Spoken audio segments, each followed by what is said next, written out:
to the ever-evolving global dynamics and needs for our society. We will be willing to challenge the status quo. We must be willing to challenge the status quo. We cannot continue with business as usual approach if we are to achieve any breakthroughs in our objectives. So what does the change management reform entail?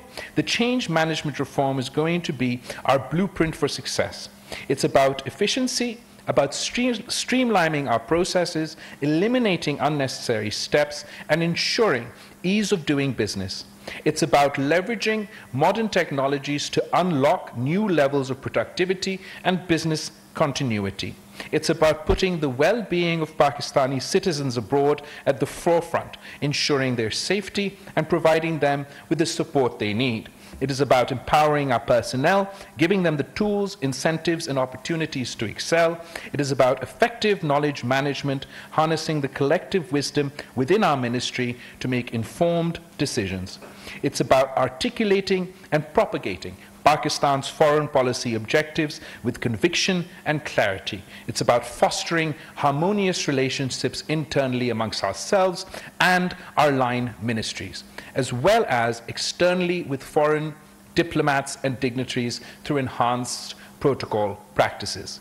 It's about optimizing consular services, providing prompt assistance to our citizens wherever they may be. It's about improving the conditions of services, including harmonizing the salaries and allowances of the Ministry of Foreign Affairs at headquarters and abroad. And it's about equipping future diplomats with the skills and the right kind of training they need to navigate the complexities of the modern era. Additionally, we recognize the importance of empowering our workforce. They are the most valuable asset of our ministry. We will invest in their development, providing them with the necessary resources, skills, training, and opportunities to grow both personally and professionally. Our senior officers will be mentors and coaches, guiding their teams and enabling them to unleash their full potential.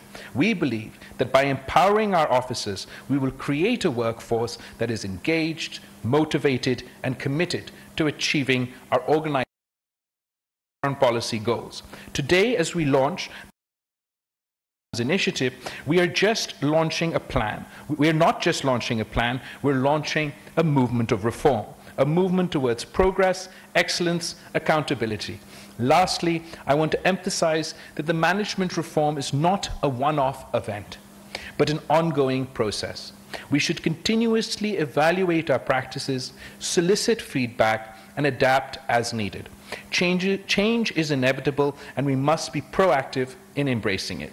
In conclusion, the reform of our management practices is crucial for MOFA's success in this modern diplomatic landscape. By fostering these reform initiatives, we will position ourselves as a dynamic and forward-looking institution, better able to adapt, to maintain a high tradition of service customary associated with us. I thank you, and just before I sign off, I want to run through some of the initiatives that I was briefed in detail today that are in various stages of implementation. We had broken down the areas in which we were conducting our management change management reforms initiative into the following areas: human resources, finance, improvement of headquarters and adult buildings, logistics, communications, and protocol. And in all these areas, I'm happy to report that our team has made significant progress, and I'm very impressed with the pace of the implementation and the pace of progress that we managed to achieve so far, and I'm optimistic about what we will be able to do going into the future. The summary, there's a very detailed summary that I've been briefed on, so I'm going to just very quickly try and run through what I can. In this, for example, under human resources, we've have had a comprehensive review of the Foreign Service Academy curriculum.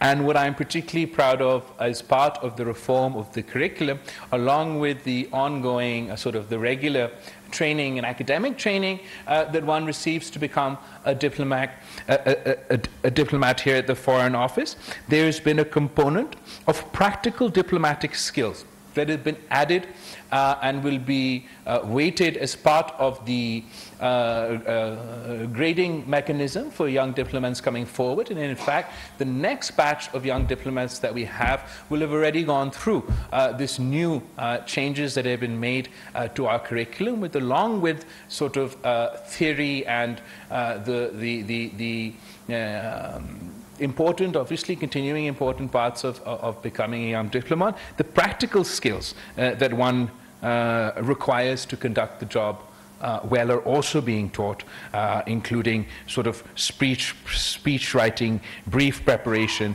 public speaking, teamwork, event management, even socialization and networking skills, critical thinking, etc., in order to encourage more well-rounded young diplomats to join us here at the Foreign Ministry.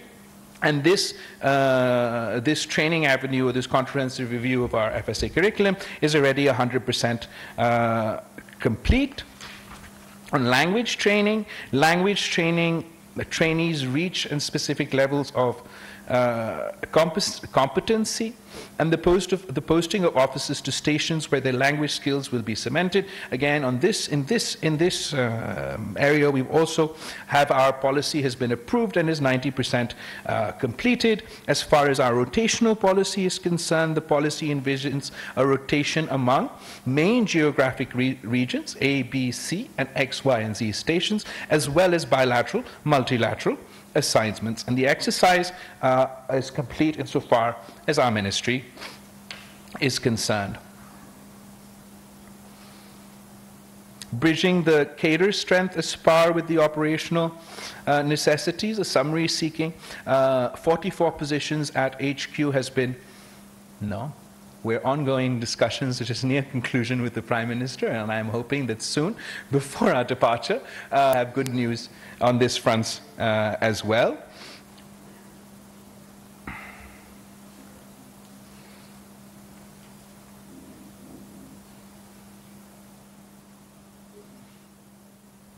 We've also started training modules for the various categories of our staff here at MOFA, and to include training modules for our security guards, for our drivers, for our officials who deal with IT. And 5 training sessions have been conducted in the last 4 months, and 4 sessions are planned in the next 4 months. So this is to ensure that all our staff employed with the Foreign Office or at embassies abroad are all trained and brought up to par for their new postings. And I'm very happy that this has already been completed by 50%. And once 50% is completed and our next stock of people go abroad, they will also receive this training.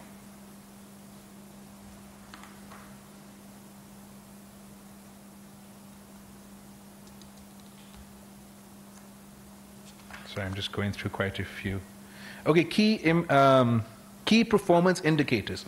This is something that we felt was important for our missions abroad, that we have key performance indicators for everyone that has been stationed out there, and we have a relatively quantitative way to judge an ambassador's or a diplomat's performance while they've been abroad.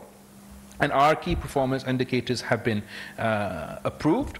We've got, say, 90% of the work on this is already done, and there's just some fine-tuning that needs to be completed. But this we thought was important, more as a terms of reference as well as a means to gauge the performance of our officers. So as a set of TORs, our young officers, everybody going abroad, will now have a little bit more of a little bit more specific job description, but exactly what we're looking for in their performances, and they'll have a benchmark to not only for us to compare their performance, but compare their performance with their peers, and I think that's important.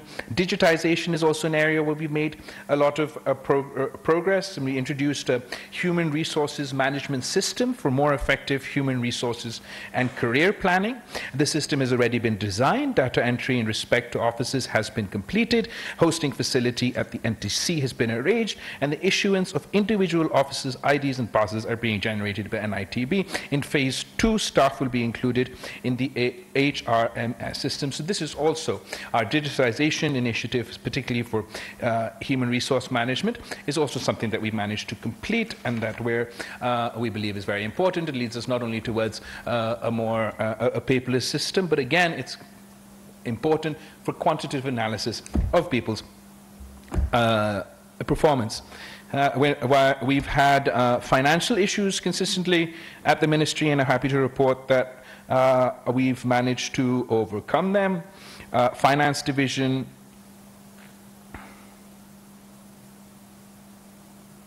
has made sure that we meet all our obligations and provided us with the necessary finances to do so. We've also introduced a financial management system, which is a system designed by NITB, and the first training session for accountants at HQ and missions abroad have been completed and feedback received, and this is being incorporated into our system, and the expected launch will be by the end of this month. This is also 95% complete, so the introduction of a financial management system will again help with our administrative and financial needs.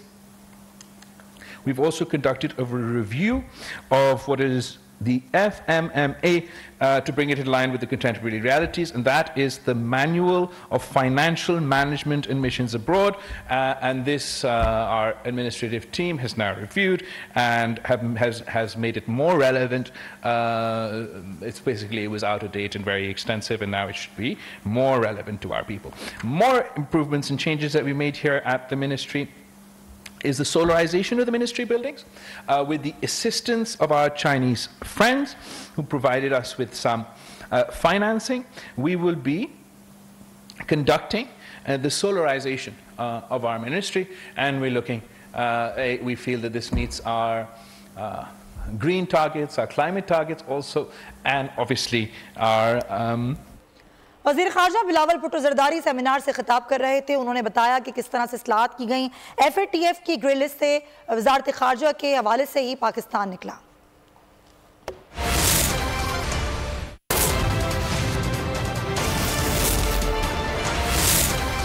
विगोरियन children syrup में शामिल कुदरती अज्जा जो बच्चों की हड्डियों को मजबूत बनाए। विगोरियन चिल्ड्रन सिरप है समझदार माओं का पहला इंतखाब। A product by BMA Pharma.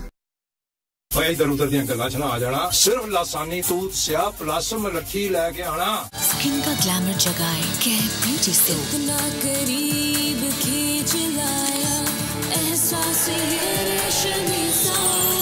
मेरा ग्लैमर मेरी स्किन कैप ब्यूटी सोप, 4 महकते अंदाज, कैर से बेहतर क्या।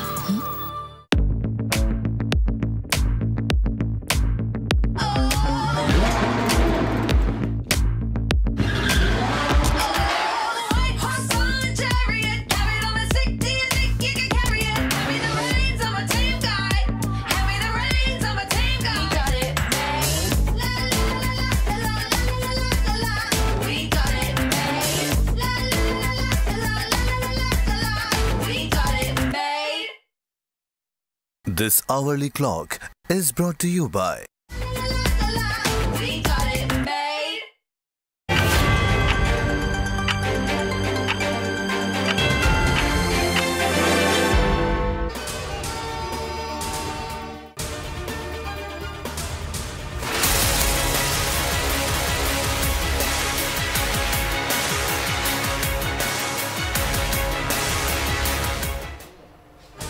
चेयरमैन PTI ने साइफर का झूठा और बेबुनियाद बयानिया बनाया।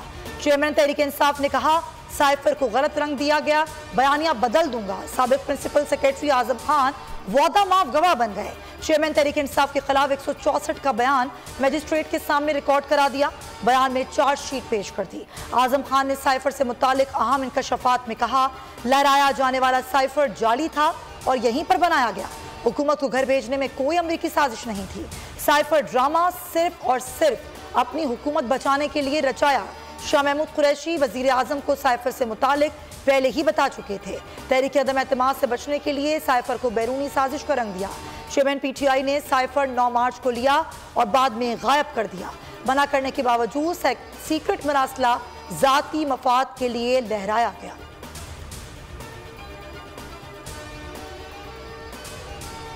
नहीं हुआ, बल्कि वो इमरान खान के पास है। एक क्लासिफाइड इंफॉर्मेशन को, डॉक्यूमेंट को पब्लिक करना और फिर उसको अपने प्राइवेट पोजीशन में लेना जो है वो एक ड्रामा